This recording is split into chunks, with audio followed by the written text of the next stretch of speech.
Happy Wednesday, everybody. It is practically the end of January, already a month into 2015. You guys are hard at work working towards your New Year's resolution goals, and I wanted to come here and talk to you a little bit about how to, strengthen your upper body and get the most bang for your buck by placing yourself in a strong position and reducing your chance of injury. A lot of time when I'm testing out a new client, I'll use a push-up as a way to test their upper body strength. And, a couple things that I see is they'll change their wrist position because of tightness or weakness or both. And, turning your hands outward, well, you go down and you can see my neck and my shoulders are going to run into each other. Not a very strong position for my shoulders and definitely a high risk for impingement. Same thing for turning the hands in. Well, the elbows externally rotate, they pull those shoulders forward. So the best way to make sure that we keep our shoulders in a strong position, be able to retract that in the best manner, is to be able to keep our hands straight on and then screw our hands into the floor, and thereby turning our elbows in, setting our scapula down, and then we lower ourselves towards the floor, keep our core tight, butt squeeze, abs brace, and drive back up. So paying attention to your wrist position will make sure that you are placing your other joints upstream in a better position, or allow it to be able to place into a better position. So one thing to look at when you're doing things like push-ups. Now let's just say you're running into restriction and tightness.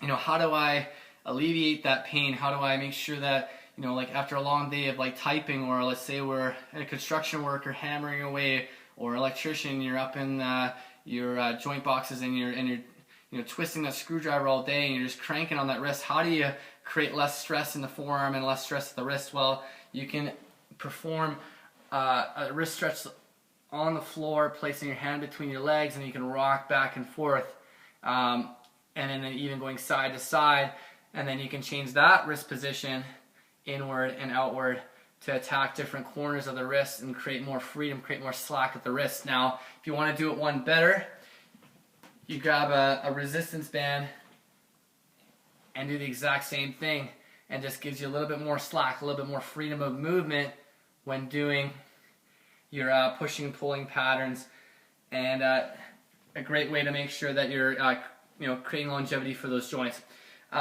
So another exercise that I coach, and that just to create more strength in the post delts, is a rear delt fly.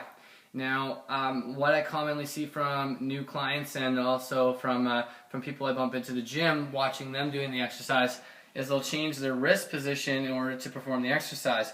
So coming from chest height, they'll come out and they'll either turn down or crank back, and changing that wrist position again in order to gain more range of motion.